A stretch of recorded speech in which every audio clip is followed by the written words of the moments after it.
तो है guys, this Rishikesh Sharma, welcome to the another video. जैसा कि आपने थंबनेल देख ही लिया तो आपको पता चल गया कि इस वीडियो में हम किस टॉपिक पे बात करने वाले हैं।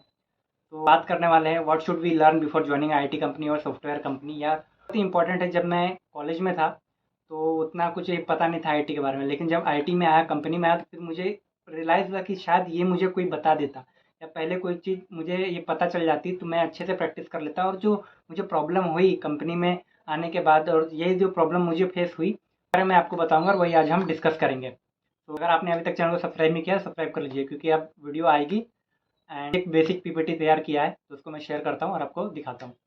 तो let me share my screen. Yes, perfect. तो ये जो मैं बताने जा रहा हूँ ये काफ़ी इंपॉर्टेंट है, क्योंकि आपको कोई बताने वाला नहीं कि आप कंपनी में जाके क्या करने वाले हैं, कौन सा प्रोजेक्ट में जाए, कैसा है। तो ये बात की बात में और इसका एक डेडिकेटेड वीडियो बना दूंगा। लेकिन ये चीज़ मैं आपको बता रहा हूँ कि ये सीख लीजिए पहले। अगर आप थर्ड ईयर में है तो इस पर डेली काम करिए, और आपका अगर प्लेसमेंट हो गया है फोर्थ ईयर में, फाइनल ईयर में, या फिर एक्सपीरियंस भी है तो भी ये वीडियो देख रहे हैं, तो अगर इसमें अच्छे हैं तो आपको ये जो भी मैंने पॉइंट 6 पॉइंट है इसमें आप अच्छे हैं तो आपको कोई टेंशन लेने की ज़रूरत नहीं है। और नहीं भी अच्छे हैं तो भी टेंशन की ज़रूरत नहीं है, आप सीखिए। क्योंकि अब लर्निंग फेज में, कॉलेज से अभी जस्ट निकल रहे हैं या फिर किसी भी फेज में, तो लर्निंग हमेशा सीखते रहिए। तो yes, learn before joining IT company. तो फर्स्ट है कम्युनिकेशन स्किल। तो आप ये जानते ही होंगे, या फिर जिनको भी नहीं पता है तो ये कम्युनिकेशन स्किल ये बहुत इंपॉर्टेंट है। आईटी ही सेक्टर में नहीं, किसी भी कंपनी में या कहीं भी, हमारे घर पे भी या फिर फ्रेंड्स के साथ बहुत ही इंपॉर्टेंट है कम्युनिकेशन स्किल। अब यहाँ मैं कम्युनिकेशन स्किल की बात कर रहा हूँ तो आपको पता हो कि आईटी कंपनी मेनली फॉरेनर से डील करती है, फॉरेनर क्लाइंट। कम्युनिकेशन स्किल्स की मैं बात कर रहा हूँ तो मतलब इंग्लिश लैंग्वेज, इंग्लिश में कम्युनिकेशन करने की बात कर रहा हूँ। हिंदी आपको इंग्लिश नहीं आती है तो डोंट वरी। आप यहाँ इंडिया में जो बात कर रहे हैं, अपने टीम के साथ बात कर रहे हैं, आप हिंदी में भी बात कर सकते हैं। मुझे भी नहीं आती उतनी अच्छी इंग्लिश, तो मैं यहाँ हिंदी में ही बात करता हूँ। एंड जो बिजनेस है, बिजनेस मतलब आपकी जो क्लाइंट है, जो फॉरेनर क्लाइंट है, जर्मनी, ऑस्ट्रेलिया, चाइना या फिर अमेरिका से भी आपके क्लाइंट है, तो आईटी सेक्टर में प्रोजेक्ट फॉरेनर के ही ज़्यादा रहते हैं, इंडिया के बहुत कम रहते हैं। तो आपको इंग्लिश में कम्युनिकेट करना पड़ेगा उनसे, तो इंग्लिश आपको आनी चाहिए। और ऐसा ज़रूरी नहीं है कि एक दो दिन में ही सीख जाए, आप आराम से टाइम लेके सीखिए, लेकिन सीखिए इसको। क्योंकि आपके जो भी प्रोजेक्ट से रिलेटेड आपके डाउट है तो आप कब तक अपने मैनेजर से या किसी से हिंदी में बात करके पूछेंगे। तो आपको इंग्लिश में बिजनेस से तो कांटेक्ट करना ही पड़ेगा, अभी नहीं, 6 महीने बाद नहीं, लेकिन साल भर बाद आपको डायरेक्ट करना पड़ेगा उनको।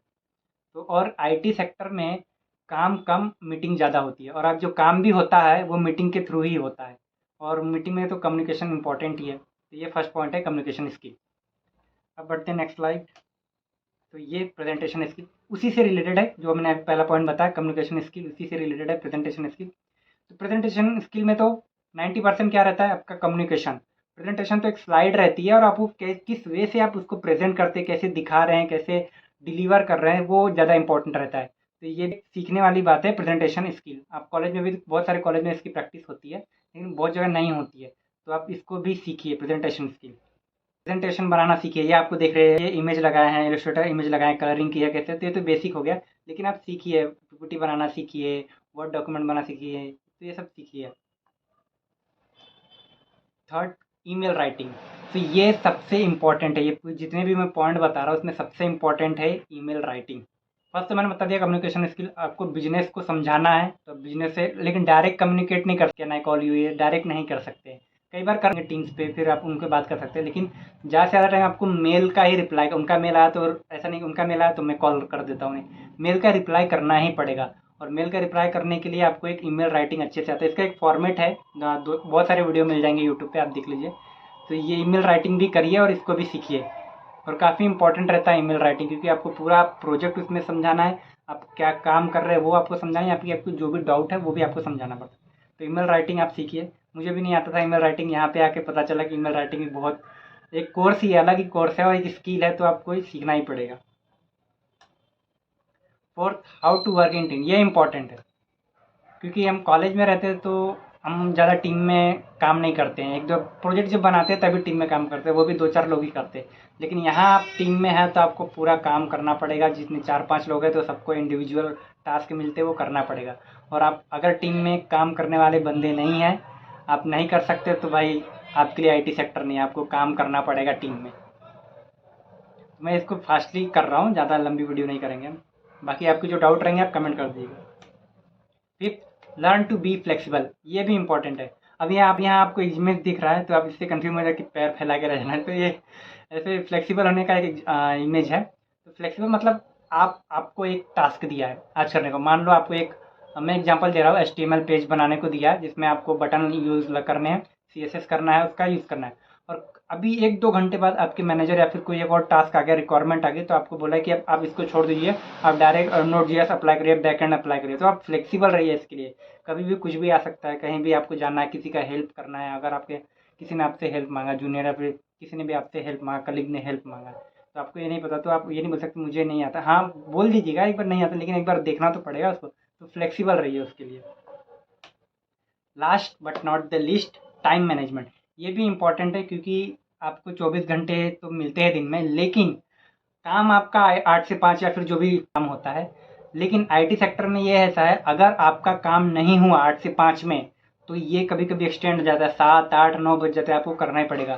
कभी कभी ऑफिस में भी रुकना पड़ता है लेट नाइट तक, और फिर नहीं तो फिर आप रूम पे आ जाइए, वहाँ से काम करिए। तो ये मेरे बहुत सारे कलीग, मैंने खुद ने किया है कि रात में 8 बजे में आया हूँ, 7 बजे आया हूँ, तो एक कोई टास्क हो जाता है जो इम्पोर्टेंट रहता है और वो उसी दिन में ख़त्म होना चाहिए, तो वो टास्क के लिए आपको टाइम लग जाता है। तो टाइम मैनेजमेंट भी इम्पोर्टेंट आपको करना ही पड़ेगा। आपका अलग टास्क है, दिन में 3-4 टास्क है, तो आपको उसका भी एक टाइम मैनेजमेंट करना पड़ेगा कि मुझे ये टास्क कंप्लीट करना है, कब तक मेल डाइवर्ट करना है, कब तक मेल का रिप्लाई करना है बिजनेस को, कब क्या करना है। तो ये तो थैंक तो ये ज़रूरी नहीं कि ये ही 6 पॉइंट है, बहुत सारे पॉइंट है, लेकिन ये जो 6 पॉइंट है ये इम्पॉर्टेंट है, इसको तो कुछ ना कुछ करके सीख ही लीजिए आप, नहीं तो आपको प्रॉब्लम होगी स्टार्टिंग में। और बाद में अगर आप नहीं सीखते तो धीरे धीरे आप वर्क करेंगे, 1 ईयर होगा, 6 महीने, 1 साल, 1.5 साल होगा, तो आप धीरे धीरे सीख जाएंगे। लेकिन अगर मैं पहले से आपको बता रहा हूँ, तो आप पहले से कोशिश करिए कि कुछ ना कुछ सीखते रहिए। इसमें 6 में से आप 2-3 स्किल सीख लीजिए स्टार्टिंग के, या फिर कोई भी, तो आपके लिए काफ़ी हेल्पफुल रहेंगे। तो कोई ये PPT और ये सेशन हेल्पफुल होगा, ये वीडियो भी आपके लिए थोड़ा हेल्पफुल होगी। तो अगर आपको इससे रिगार्डिंग कोई डाउट है तो आप मुझे कमेंट्स करिए, या फिर मेरे सोशल मीडिया पे भी मैसेज कर सकते हैं। तो इस वीडियो में इतना ही, मिलेंगे अगले वीडियो में, तब तक के लिए see ya, have a good day, bye bye.